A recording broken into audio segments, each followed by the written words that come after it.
नमस्कार विद्यार्थी मित्रांनो, मी कुंभार स्वाती. आजच्या या व्हिडिओमध्ये आपलं स्वागत आहे. आज आपण इयत्ता 8वी म्हणजेच स्टँडर्ड 8 सब्जेक्ट जनरल सायन्स यामधील topic number first living world and classification of microbes म्हणजेच सजीवसृष्टी व सूक्ष्मजीवांचे वर्गीकरण या टॉपिकचा अभ्यास करणार आहोत. यामध्ये आपल्याला पहिला पॉईंट जो अभ्यासायचा आहे तो पहिला पॉईंट आहे biodiversity and need of classification. काय नाव आहे? Biodiversity and need of classification. आता बायोडायव्हर्सिटी म्हणजे काय हे आपल्याला माहिती आहे. बायोडायव्हर्सिटी आपण याला जैवविविधता असं म्हणतो. म्हणजे पृथ्वी तलावर जे वेगवेगळ्या प्रकारचे प्राणी आणि वनस्पती आढळून येतात तीच आहे आपली जैवविविधता. म्हणजेच वेगवेगळ्या प्रकारचे प्राणी आणि वनस्पती आपण पाहतो, त्याला बायोडायव्हर्सिटी असं आपण म्हणतो. Biodiversity and need of classification म्हणजे बायोडायव्हर्सिटीवरनं किंवा जैवविविधता आणि वर्गीकरणाची आवश्यकता काय आहे, कारण एवढी मोठी डायव्हर्सिटी आहे. मग त्यावरून या प्लॅन्टचं किंवा ॲनिमलचं त्यांचं नाव कसं, त्यांची नावं काय आहेत, ते कोणत्या गटात विभागले गेलेले आहेत, मग ते त्यांचं नेचर कसं आहे, त्यांचं खाद्य काय आहे, या सर्व गोष्टींची माहिती आपल्याला सहजासहजी मिळवता यावी यासाठी त्यांचं क्लासिफिकेशन करणं गरजेचं आहे. Last year we learn that all the living organism on earth have adapted according to the geographic region, food ingestion, defense etc. म्हणजेच आपण मागील इयत्तेत हे अभ्यासलेलं आहे की भौगोलिक प्रदेश असेल, अन्नग्रहण असेल, संरक्षण असेल, अशा विविध कारणांनी पृथ्वीवरील सजीवामध्ये काय झालेलं आहे, अनुकूलन झालेलं आपल्याला आढळून येते. मग आता आपल्याला काय लक्षात घ्यायचे, व्हाईल अडॅप्टिंग म्हणजे हे अनुकूलन होताना किंवा साधताना while adapting many differences are observed in the organism of the same species too. म्हणजेच काय, एकाच जातीचे सजीव असतील त्यांच्यामध्ये सुद्धा अनेक बदल असलेले आपल्याला दिसून येतात. म्हणजे त्यांच्यामध्ये सुद्धा डिफरन्सेस असलेले आपल्याला लक्षात येतील. एकाच जातीचे असतील, जसं की आपण बघू ह्युमन बिईंग जर आपण बघितलं तर आपण एक प्रकारचे आहोत का, एकसारखे आहोत का, आपण एकसारखे नाही, त्याच्यामध्ये सुद्धा फरक असलेले आपल्याला दिसून येतात. According to 2011 census, around 87 million species of living organism are found on the earth including land and sea. म्हणजे लँड अँड सी म्हणजे जमीन आणि समुद्रामध्ये जवळजवळ किती प्रकारचे प्राणी किंवा सजीव आहेत आपल्याला असं लक्षात येते की सर्व सजीव मिळून किती आहे, सुमारे 87 दशलक्ष जाती माहीत असलेल्या 2011च्या गणनेनुसार हे सांगितले गेलेलं आहे. To study a such vast number it was essential to divide them into group. मग एवढं वास्ट जर व्हरायटी असेल तर त्यांचं क्लासिफिकेशन केल्याशिवाय आपल्याला त्यांचा अभ्यास करणं शक्य नाही. म्हणून काय केलेलं आहे, नीड ऑफ क्लासिफिकेशन आहे, म्हणजेच क्लासिफिकेशनची गरज भासलेली आहे. So groups and subgroups were created considering the similarities and differences among the living organism. मग त्यांच्यामध्ये असणारे साम्य, फरक हे अशा गोष्टी लक्षात घेऊन काय केलेले आहेत, त्यांचे गट, उपगट असे काय केलेले आहेत आपल्याला केलेले दिसून येतात. This process of dividing living organism into groups and subgroups is called biological classification. Biological classification कशाला म्हणायचं आहे की हे जे लिव्हिंग ऑर्गॅनिझम आहेत ते काय केलेले आहेत, ग्रुप्स आणि सब ग्रुप्समध्ये काय केलेले आहेत, डिवाइड केलेले आहेत. त्यालाच काय म्हटलेलं आहे, जैविक वर्गीकरण असं म्हटलेलं आहे. आता हे जैविक वर्गीकरण जे आहे ते कसं अभ्यासायचं आहे, कुणी हे मांडलेलं आहे. आता इन हिस्ट्री जर आपण बघितलं, Carl Linnaeus in 1735 divided living world in 2 kingdoms. त्यांनी 2 किंगडममध्ये लिव्हिंग वर्ल्डला क्लासिफाय केलं होतं. व्हिजिटॅबेलिया अँड ॲनिमालिया. व्हिजिटॅबेलिया आणि ॲनिमालिया या 2 गटामध्ये त्यांनी वर्गीकरण केलं होतं.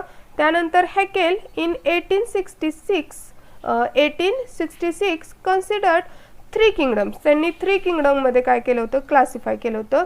एक आहे प्रोटिस्टा, दुसरा आहे प्लांट आणि तिसरा आहे ॲनिमल्स. इन 1925 1925 मध्ये चॅटेन क्रिएटेड 2 ग्रुप्स. चॅटेन यांनी 2 ग्रुप्स क्रिएट केले होते. त्यामध्ये फर्स्ट आहे प्रोकॅरियोटिक आणि सेकंड आहे हा युकॅरियोटिक्स. प्रोकॅरियोटिक आणि युकॅरियोटिक्स त्याला आपण आदिकेंद्रकी आणि दृश्यकेंद्रकी असं म्हणतो.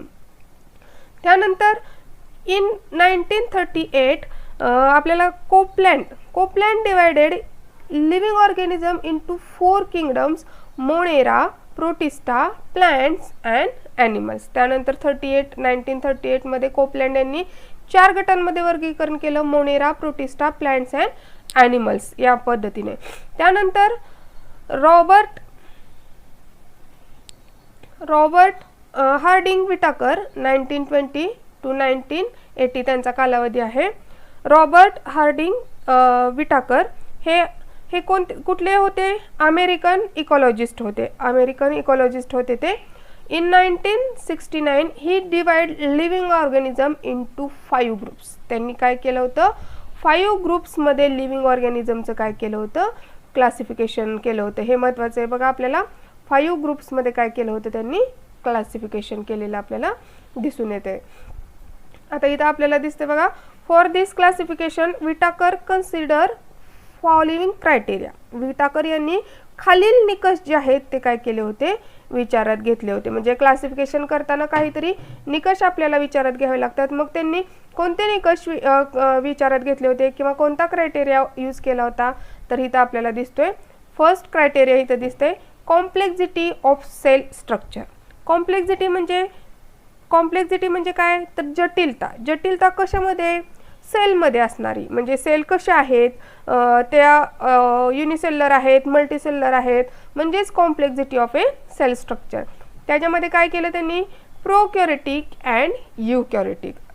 काय विचारात घेतलं? प्रोकॅरियोटिक आणि युकॅरियोटिक. मग अशीच आपण बघितलं होतं प्रोकॅरियोटिक आणि युकॅरियोटिक म्हणजे आदिकेंद्रकी आणि दृश्यकेंद्रकी. दुसरा क्रायटेरिया काय वापरला त्यांनी? Complexity of organism. सजीवांचा प्रकार किंवा त्यांच्यामध्ये असणारी जटिलता म्हणजेच काय? Unicellular and multicellular. तिसरा क्रायटेरिया काय यूज केला त्यांनी? मोड ऑफ न्यूट्रिशन. प्लांट्स कसे आहेत? ॲटोट्रॉपिक आहेत का कसे? प्लांट्स ॲटोट्रॉपिक असतात. काहीच एखादा एक्सेप्शनल केसमध्ये प्लांट्स काय आहेत? हेट्रोट्रॉपिक आहेत. नाहीतर सर्व प्लांट्स कसे आहेत? ॲटोट्रॉपिक आहेत. Photosynthetic. Fungi, saprophytic, absorption from dead organism म्हणजेच आपण काय म्हणतो त्यांना? कवके, की जे कसे आहेत? परपोषी आहेत आणि त्यांचं अन्नशोषण कशात नव्हतं? मृत अवशेषातून काय होतं? त्यांचं अन्नशोषण होतं. ॲनिमल्स कसे आहेत? हेट्रोट्रॉपिक अँड इंजेस्टिव्ह आहेत. कसे आहेत? हेट्रोट्रॉपिक आहेत ते म्हणजेच परपोषी आहेत, दुसऱ्यांवर अवलंबून आहेत म्हणून त्यांना हेट्रोट्रॉपिक म्हटलेलं आहे. प्लांट्स हे कसे असतात? ॲटोट्रॉपिक स्वयंपोषी असतात आणि हे कसे असतात? ॲनिमल परपोषी असतात. लाईफस्टाईल म्हणजे काय आहे? त्यांची जीवनाची पद्धती कशी आहे? जीवनशैली कशी आहे? प्लांट्स कसे असतात? आपल्याला माहिती आहे, आपण फूड चेनमध्ये बघितलं होतं. प्लांट्स हे कसे असतात? प्रोड्युसर असतात. कसे असतात? उत्पादक. ॲनिमल्स काय आहेत? कंझ्युमर. आणि फंगाय जे आहेत ते कसे आहेत? डिकम्पोजर म्हणजे आपण काय म्हटलेलं आहे? फंगाय हे कसे आहेत? विघटक आहेत ते. त्यानंतर 5वा क्रायटेरिया काय वापरला होता? फायलोजेनेटिक रिलेशनशिप म्हणजे काय? तर वर्गानुवंशिक संबंध. म्हणजे आता इथं आपल्याला वर्ग कसे केलेले आहेत आपण पुढच्या इयत्तेमध्ये देखील अभ्यासणार आहोत. 8वी 9वी 10वीच्या टप्प्याटप्प्याने आपण काय करणार आहेत? लिव्हिंग ऑर्गॅनिझमचं क्लासिफिकेशन कसं झालेलं आहे आपण 3 टप्प्यामध्ये अभ्यासणार आहोत. बेसिक गोष्टी आपण 8वीमध्ये अभ्यासणार आहोत, त्याच्यानंतर त्याचा पुढचा पार्ट 9वीत आणि त्याच्यानंतर त्याचा पुढचा पार्ट 10वीत. अशा पद्धतीने आपण अभ्यासणार आहोत.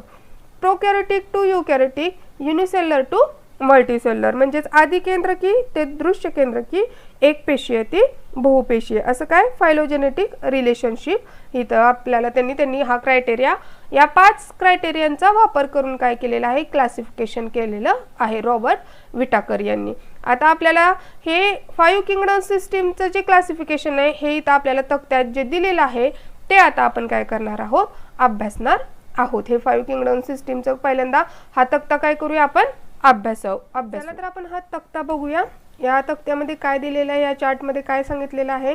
Living living organism is classified mainly into two categories, prokaryotes and eukaryotes. Prokaryotes and eukaryotes.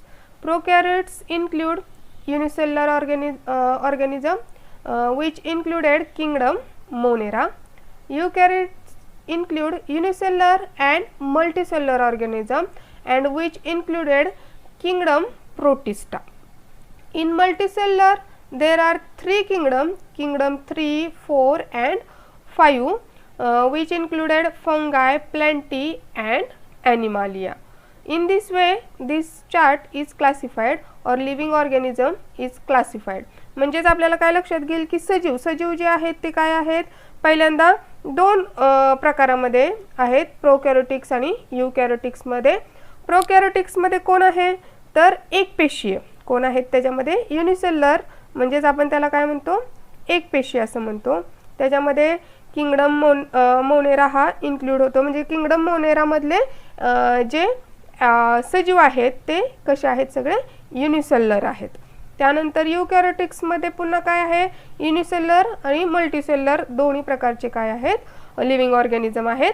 मग त्याच्यामध्ये युनिसेल्युलर मध्ये काय आहे की किंगडम 2 म्हणजेच प्रोटिस्टा जो आहे त्याच्यामधले जे ऑर्गॅनिझम आहेत ते पण कसे आहेत युनिसेल्युलर आहेत. म्हणजे किंगडम प्रोटिस्टा मधले जे यूकॅरियोटिक्स ऑर्गॅनिझम जे आहेत ते कसे आहेत युनिसेल्युलर आहेत. त्यानंतर किंगडम 3, 4, 5 म्हणजेच फंगाय, प्लॅन्टी अँड ॲनिमालिया जे आहेत ते कसे आहेत, मल्टीसेल्युलर पण आहेत आणि यूकॅरियोट्स पण आहेत. म्हणजेच काय आहे, फंगाय जसं की फॉर एक्झाम्पल बघा, किंगडम 3 फंगाय ज्याच्यामध्ये सेल वॉल प्रेझेंट आहे but organism can't perform photosynthesis. Plantae जे आहे त्याच्यामध्ये सेल वॉल प्रेझेंट आहे and organism can perform photosynthesis. या दोन्हीतला फरक लक्षात आला. हे फोटोसिंथेसिस परफॉर्म करत नाहीत आणि हे फोटोसिंथेसिस परफॉर्म करतात. आणि ॲनिमालिया जो आहे म्हणजेच ॲनिमल जे आहे नो सेल वॉल, त्यांना आउटर कव्हरिंग हे सेल वॉल नाही आहे, हे आपल्याला माहिती आहे. आपण किंगडम 4 आणि किंगडम 5 यांचं क्लासिफिकेशन देखील बघणार आहोत. त्यानंतर आता आपल्याला काय करायचं आहे की 1 बाय 1 किंगडमचा काय करायचं आहे, इथं अभ्यास करायचा आहे, स्टडी करायचा आहे. आता पहिल्यांदा आपण काय करणार आहे, किंगडम फर्स्ट म्हणजे 5 किंगडम सिस्टीम सगळ्यांच्या लक्षात आली, मोनेरा, प्रोटिस्टा, फंगाय, प्लॅन्टी अँड ॲनिमालिया. त्यामधला आपण काय करणार आहोत, पहिला किंगडम काय करणार आहोत, अभ्यासणार आहोत. तो म्हणजे आहे किंगडम मोनेरा. आता किंगडम मोनेरासाठी आपल्याला एक ॲक्टिव्हिटी दिलेली आहे, ती ॲक्टिव्हिटी आता आपण इथं पाहूया. काय दिलेली आहे ॲक्टिव्हिटी बघा. Take a small drop of a curd or buttermilk on a clean glass slide, dilute it with little water, carefully keep a cover slip. काय करायचं आपल्याला, कर्ड किंवा बटर मिल्क घ्यायचं आहे, ग्लास स्लाइडवर आपण काय करू शकतो, ही प्रयोगशाळेमध्ये काय करू शकतो, ही कृती करून पाहू शकतो किंवा आपल्याला ही स्लाइड जी आहे ती काय असते, प्रिपेअरच असते, ते आपण देखील पाहू शकतो. त्याला परमनंट स्लाइड म्हटलं जातं. अशा स्लाइडला काय म्हटलं जातं, परमनंट स्लाइड. ह्या लॅबमध्ये असतात, त्या आपण पाहू शकतो. Dilute it with little water, carefully keep a cover slip, observe it under high power of compound microscope, what did you see. मग हे असं आपल्याला स्ट्रक्चर त्याच्यामध्ये आपल्याला त्या स्लाइड्समध्ये दिसायला लागतं. Moving small rod like microbes are lactobacilli bacteria. कोणते बॅक्टेरिया दिसतील तुम्हाला, लॅक्टोबॅसिलिया बॅक्टेरिया जे आहे ते तुम्हाला इथं आपल्याला या कर्डमध्ये दिसतील. आता आपल्याला माहिती आहे की कर्डमध्ये कोणत्या प्रकारच्या बॅक्टेरिया आहेत, लॅक्टोबॅसिलिया नावाच्या ज्या बॅक्टेरिया आहेत त्याच्यामध्ये प्रेझेंट असतात. तुम्हाला याचा अभ्यास पुढच्या वर्षी देखील आहे. त्यानंतर 9वीला म्हणजे तुम्ही याचा अभ्यास आणखीन डिटेलमध्ये करणार आहात. त्यानंतर मग आता आपल्याला याचं कॅरेक्टरिस्टिक्स काय आहे हे आपण पाहणार आहोत. हे कसे आहेत, all types of bacteria and blue green algae are included in the kingdom Monera. म्हणजे कोण इन्क्लूड होते किंगडम मोनेरामध्ये, all types of bacteria. Example आपल्याला लिहावं लागतं, सगळ्या प्रकारच्या बॅक्टेरिया आणि ब्ल्यू ग्रीन अल्गी जे आहेत ते काय होतात, किंगडम मोनेरामध्ये इन्क्लूड होतात. यांचं कॅरेक्टरिस्टिक्स फर्स्ट बघा, all the organism are unicellular. आपण ह्या तक्त्यांमध्ये पण बघितलं होतं बघा, किंगडम मोनेरा मधले कसे आहेत, सगळे युनिसेल्युलर असतात. म्हणून त्याचं कॅरेक्टरिस्टिक्स पण आपल्याला दिलेलं आहे, all the organisms are unicellular, they may be autotrophic or heterotrophic, म्हणजे ते कसे असू शकतात, ॲटोट्रॉपिक म्हणजे स्वयंपोषी किंवा परपोषी असतात. These are prokaryotic cells without distinct nucleus all cell organelles, म्हणजे काय, विदाउट डिस्टिंक्ट न्यूक्लियस म्हणजे न्यूक्लियस जो असतो तो स्पष्ट नसतो आणि सेल ऑर्गेनेल्स पण नसतात त्याच्यामध्ये. किंगडम प्रोटिस्टा सेकंड जो आहे तो किंगडम प्रोटिस्टा, याच्यासाठी पण आपल्याला ॲक्टिव्हिटी दिलेली आहे. Prepare a temporary mount of 1 drop of pond water. आपल्याला काय घ्यायचं आहे आता, पॉन्ड वॉटर. मग अशी कर्ड घेतलं होतं, आता पॉन्ड वॉटर घ्यायचं आहे. On a glass slide observe it under low power and high power of a microscope you will find some motile microbes, म्हणजे मोटाईल म्हणजे हालचाल करणारे मायक्रोब्स तुम्हाला दिसतील. विथ इरेग्युलर शेप, म्हणजे त्यांना शेप आहे का, नाही, इरेग्युलर शेप असणारे तुम्हाला दिसून येतील. दीज आर अमिबा, याला काय म्हटलेलं आहे, अमिबा असं म्हटलेलं आहे. इथं आणखीन एक्झाम्पल दिले बघा, अमिबा, पॅरामेशियम, वोल्वॉक्स, त्यानंतर युग्लिना, हे सगळे त्याचे किंगडम प्रोटिस्टाची एक्झाम्पल आहे. जसं की इथं आपण बघितलं होतं किंगडम मोनेरामध्ये लॅक्टोबॅसिला येते, क्लस्ट्रिडियम येते, स्टफायलोकोकस येते, अशा पद्धतीने ह्याची पण एक्झाम्पल इथं आपल्याला दिलेली आहेत. ह्याचं कॅरेक्टरिस्टिक्स आता आपण बघूया, काय आहे त्याचे नेमके कॅरेक्टरिस्टिक्स किंवा त्यांचे लक्षणं काय आहेत.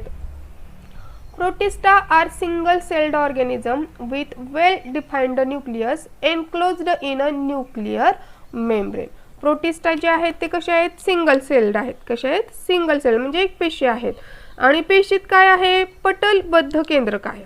काय आहे, पटलबद्ध केंद्रक आहे. आता मग असे आपण वर काय बघितलं होतं, इथं लक्षात घ्या, प्रोकॅरियोटिक सेल्स विदाउट डिस्टिंक्ट न्यूक्लियस और सेल ऑर्गेनेल्स, म्हणजे ह्याच्यामध्ये विदाउट आहे, हे काय आहे, विदाउट आहे. आणि इथं काय आहे, वेल डिफाईन आहे, हे काय आहे, वेल डिफाईन आहे. म्हणजे याच्यामध्ये असतात वेल डिफाईन न्यूक्लियस असतो, enclosed in a nuclear membrane, आणि त्याच्या भोवती काय असते, न्यूक्लिअर मेम्ब्रेन असते, पटल असते त्याच्या भोवती. पुढचं काय आहे characteristics, they have pseudopodia or hair like cilia.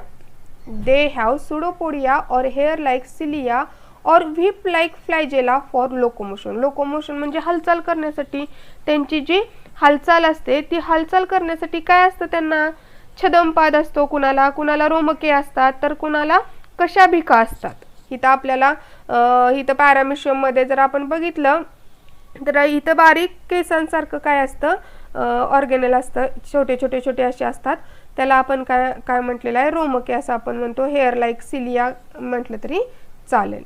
त्यानंतर हे कसे असतात, ॲटोट्रॉप्स. ॲटोट्रॉप्समध्ये काय एक्झाम्पल आहे, युग्लिना, वोल्वॉक्स कंटेन क्लोरोप्लास्ट.